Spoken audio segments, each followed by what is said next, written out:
Alhamdulillah. Assalamu alaikum, que la paix soit sur vous. À travers cette brève intervention, je vais tenter de répondre de manière très brève et très concise à toutes ces interrogations qui sont récurrentes et qui reviennent chaque année pendant le mois du Ramadan, afin de savoir qu'est-ce qui est autorisé, qu'est-ce qui n'est pas autorisé pendant les journées du mois de Ramadan. Alors, première des choses, il n'est pas du tout question d'argumenter toutes mes réponses. Tout simplement parce que j'ai déjà traité une série avec argumentation concernant ce qui est autorisé et interdit pendant le mois du Ramadan.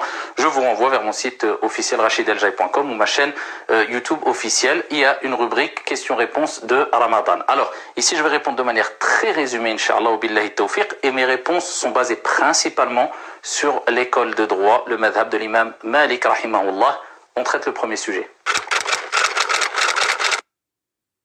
Concernant le dentifrice, ce n'est pas illicite d'utiliser du dentifrice pendant les heures de jeûne du Ramadan, pendant les journées du mois du Ramadan. Par contre, cela reste déconseillé par crainte d'avaler une substance et que cette substance parvienne à la gorge puis à l'estomac. Donc, si vous êtes amené à le faire, je dis bien pendant la journée du jeûne du Ramadan, donc utilisez un minimum de dentifrice afin d'éviter de l'avaler, et le fait de délaisser cela est préférable.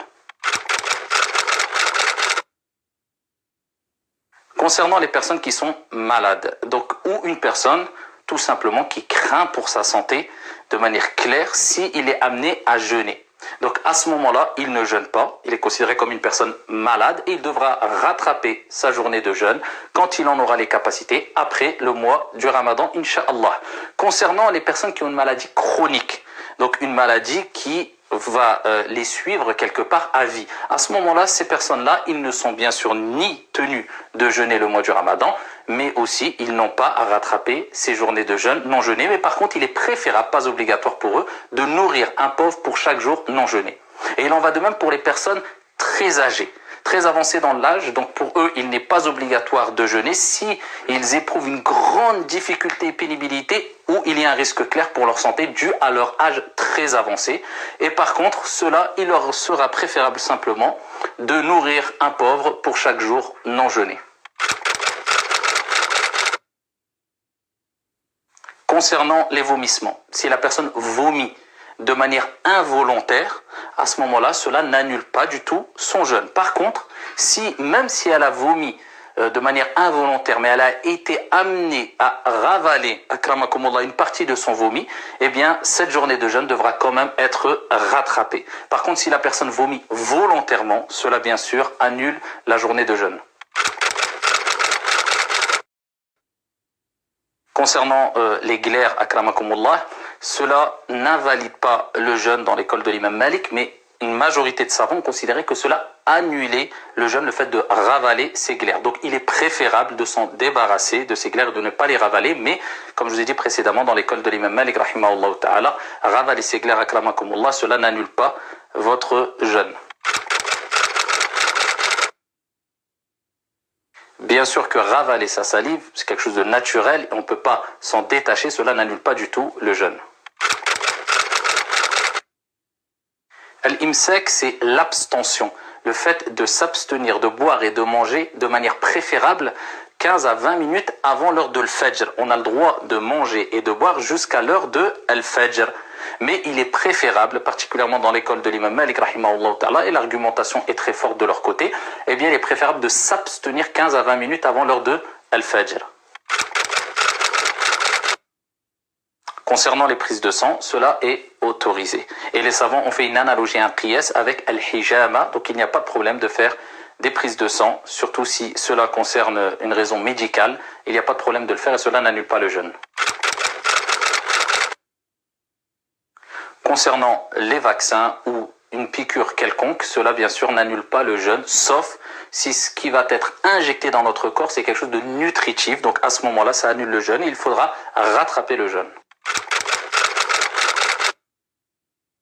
Alors concernant les gouttes qu'on met dans les yeux ou dans le nez ou dans les oreilles, la règle elle est claire. Tout ce qui va parvenir à la gorge, eh bien cela annule le jeûne. Si on s'assure que ça ne parvient pas à la gorge, à ce moment-là, cela n'annule pas le jeûne. Donc c'est pour cela qu'il est préférable de ne pas utiliser de gouttes ni pour les yeux, ni pour le nez, ni pour les oreilles pendant la journée de jeûne, mais les utiliser avant d'entamer la journée de jeûne ou bien après avoir ici terminer sa journée de jeûne. Si c'est impératif et c'est médical et on est obligé de le prendre en journée bien sûr, eh bien à ce moment-là, si on sait que ça va parvenir à la gorge, eh bien on rompt le jeûne et on rattrapera le jeûne le mois du Ramadan, Inch'Allah.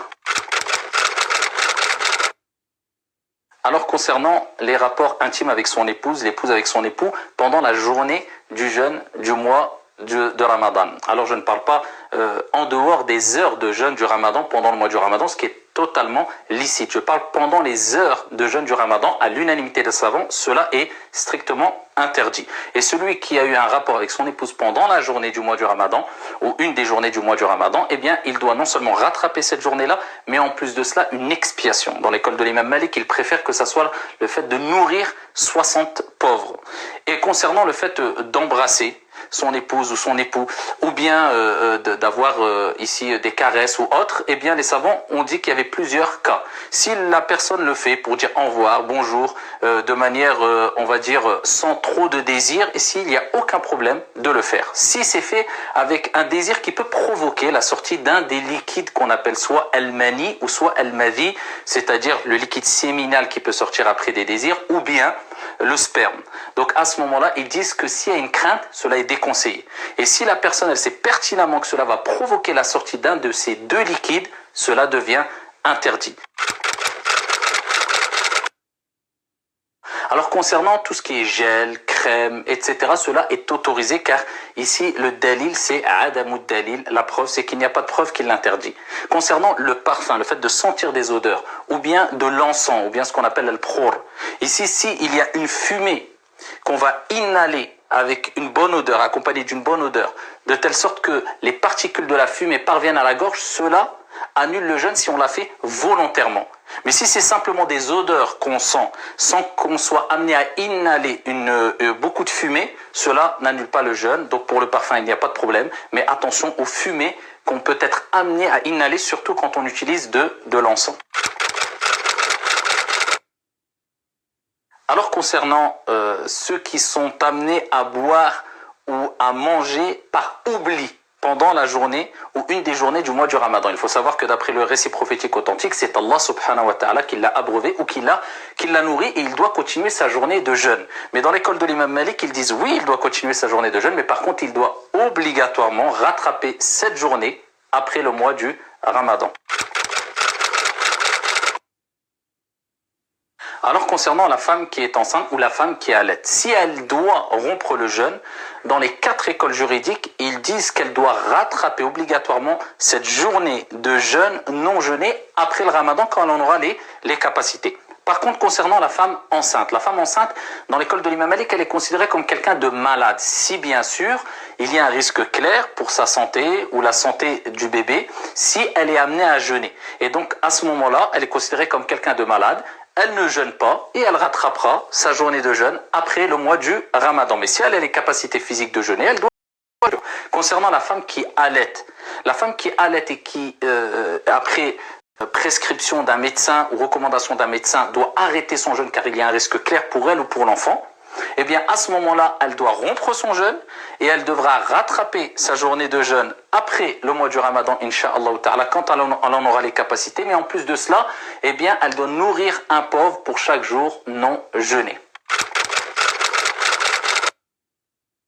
Alors, médire, se disputer, apporter de faux témoignages pendant la journée du jeûne du Ramadan, même en dehors du Ramadan, cela est interdit, fait partie des grands péchés. Par contre, ici, pendant le mois du Ramadan, c'est encore plus grave. Est-ce que ça annule le jeûne? Non, ça n'annule pas le jeûne, mais ce qu'on peut dire, c'est que la récompense est diminuée, voire quasi inexistante si on est amené à mentir, se disputer ou commettre des graves péchés pendant la journée du jeûne. Alors la personne qui ne prie pas en dehors ou pendant le Ramadan a fait et a commis un péché qui fait partie des plus grands et graves péchés en islam. Par contre, chez la majorité des jurisconsultes et des savants musulmans, cela n'annule pas son jeûne du mois du Ramadan. Il doit se repentir et profiter de ce mois du Ramadan pour revenir vers Allah subhanahu wa ta'ala, mais son jeûne, incha'Allah, reste valide.